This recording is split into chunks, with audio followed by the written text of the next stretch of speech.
everyone, if you'd like to see how I made this gorgeous apple shaker, then please keep watching.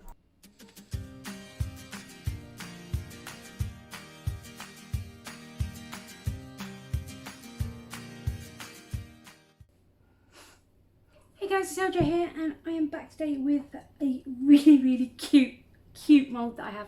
So I have this little apple shaker. It is adorable. And so I'm going to make a couple of little apple shaker pieces.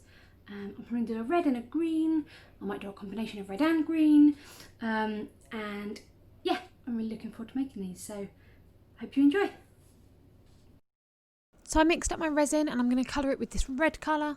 I am wearing my respirator and my gloves. Please wear PPE when using resin. So I'm going to pour this into my mould, make sure it goes round the sides first.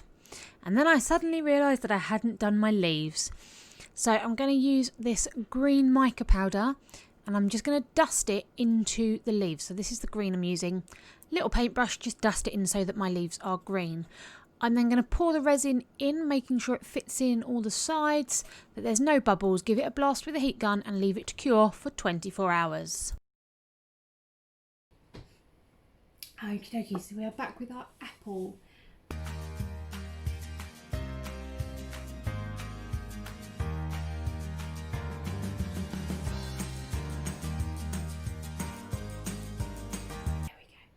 And I want to pull it in case I end up snapping this bit of silicone.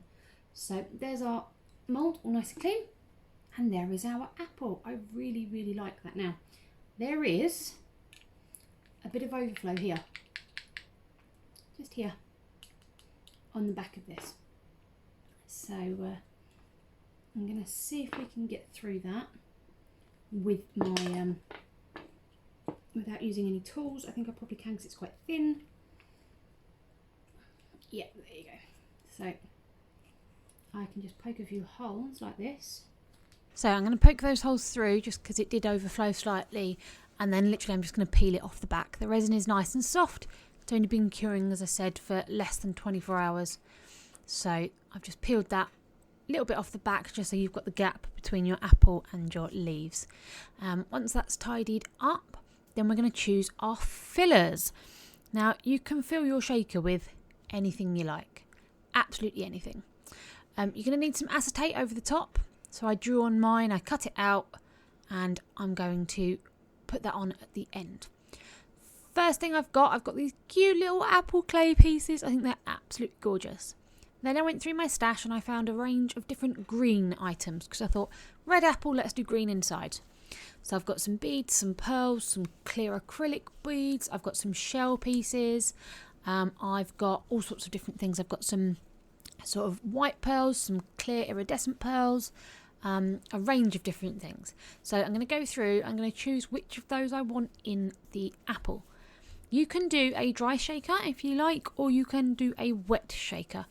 If you do a dry shaker, when you shake it you will hear everything inside hit the sides.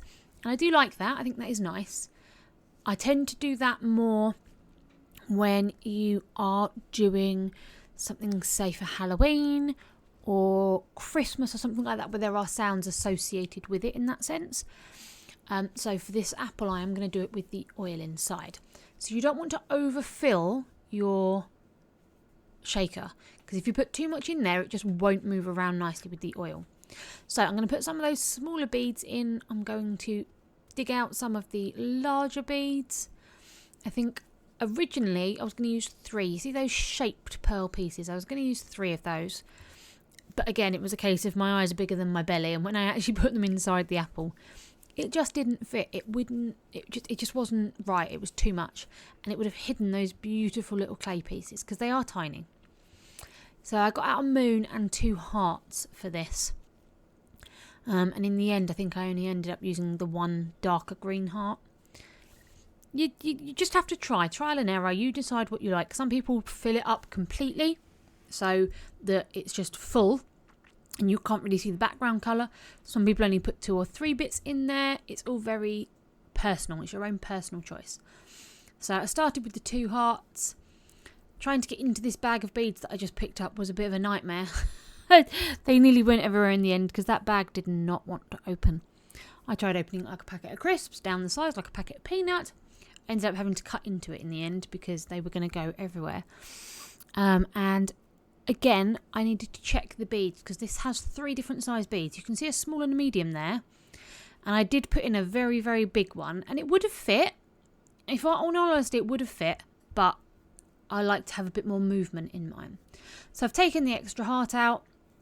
We're then going to add in any last bits.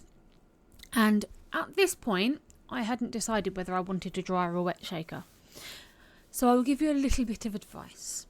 If you are going to do a wet shaker, before you put your acetate on, put a tiny bit of oil in the shaker to keep all your pieces down. I didn't do this. And so these tiny little bits of shell, when I added the acetate on, were instantly static electricity stuck to the acetate, which was okay in the end. But what can happen then is that gets stuck to the resin that's curing and they don't move, which can be frustrating. So if you are going to do a wet shaker, at this point just put a tiny bit of oil in. So I'm using this hard UV resin. I'm just going to pour a little bit into my tray. I'm then going to, just around the edge of the shaker, put a very thin line. And all this is doing is creating where the acetate is going to stick to. It's a very, very thin, very, very small layer. Don't try and dome this because it will go everywhere and it will ruin the effect. Very small layer. I'm then going to add on my acetate. So I'm going to make sure it's clean. I'm then going to peel off the plastic casing and then I'm going to pop it on top. And then going around the edges, I'm going to use my UV torch just to flash cure this so that it stays in place. So I'm pushing the acetate down, going to give it a cure with the torch just to make sure it's all in place. Then I'm going to stick it under my UV lamp for 2 to 3 minutes. Once that's done, you can do a layer of doming on top. This just protects it.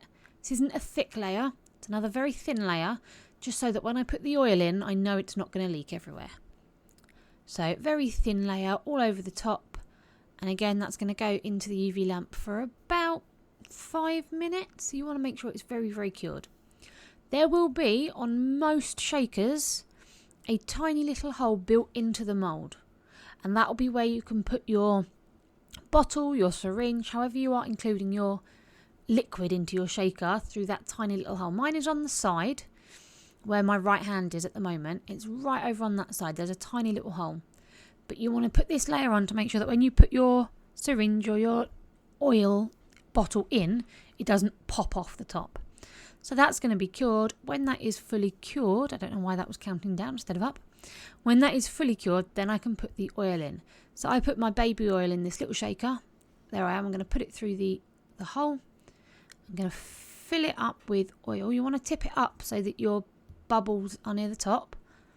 Once I've got all the oil in, I'm going to wipe it down with a tissue, because if there is oil on the outside, UV resin will not cure. It does not like the oil. I'm then going to use a bit to fill the hole. That's all I'm doing here, filling the hole, curing it with my torch. I'll put a little bit more on again, cure it with my torch again, then it will go back under the UV light for 5 or so minutes. Put a total doming layer on top, cure that for 5 or so minutes, and then we're ready to add anything on the back to see whether you're going to make it a keyring, a bag charm, a magnet, whatever. Hey everyone, we are back to look at our apple shaker keyrings. I'm so excited by these. I absolutely love them. So, here is our first one.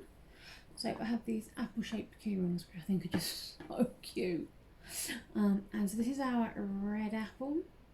So we've got our little apple clay pieces, our greenish beads and our clear beads, and our little shell pieces. And then I also created a green one off camera. And here is the green one. So we've got the apple pieces, we've got the white beads, and then I've got some of those red translucent beads as well. I absolutely love these. And then this one is closer to the keyring attachment. Yeah, I think these are absolutely gorgeous. I love them. And they're brilliant for back to school and teacher gifts and things, you know. So yeah, I'm very, very pleased with them. I absolutely love them. I think I might put the green one on my keys, but we'll see. Yes, thank you all for spending time with me today, guys. Keep crafting and I'll see you all soon. Bye.